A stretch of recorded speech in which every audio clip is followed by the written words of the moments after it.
আসসালামু আলাইকুম। স্বাগত জানাচ্ছি এমআরএন নিউজের আজকের বিশেষ সংবাদে। বাংলাদেশে গণতন্ত্রের এক নতুন পরীক্ষা শুরু হতে যাচ্ছে আগামী ১২ ফেব্রুয়ারি ২০২৬। নির্বাচনকে ঘিরে দেশ জুড়ে এখন উৎসবের আমেজ আর কড়া নিরাপত্তার চাদর।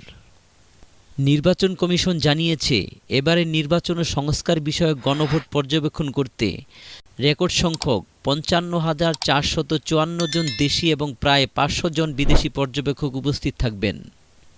বিদেশি কূটনীতিকরা ইতিমধ্যে কমিশনের প্রস্তুতিতে সন্তোষ প্রকাশ করেছেন। এদিকে ভোটারদের মনের আস্থা ফেরাতে এবং অবৈধ অস্ত্র উদ্ধার করতে খুলনা থেকে শুরু হয়েছে কম্বাইন্ড অপারেশন বা যৌথ বাহিনীর মহড়া।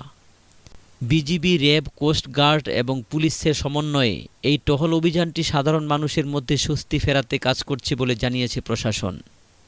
জনগণের প্রত্যাশা ও বর্তমান পরিস্থিতি।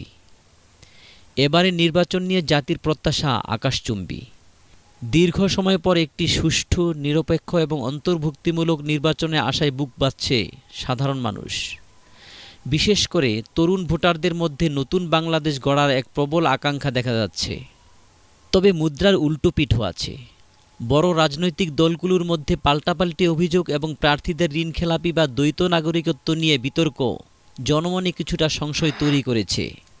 প্রধান উপদেষ্টা ডক্টর মোহাম্মদ ইউনূস আশ্বস্ত করেছেন যে এই নির্বাচন হবে দেশ পাল্টে দেওয়ার নির্বাচন এবং কোনো ধরনের পক্ষপাতের সুযোগ থাকবে না।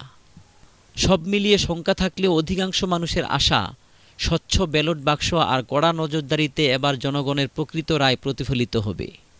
মাঠ পর্যায়ে নিরাপত্তা বাহিনীর তৎপরতা এবং বিপুল সংখ্যক পর্যবেক্ষকের উপস্থিতি সেই আশাকে আরও শক্তিশালী করছে।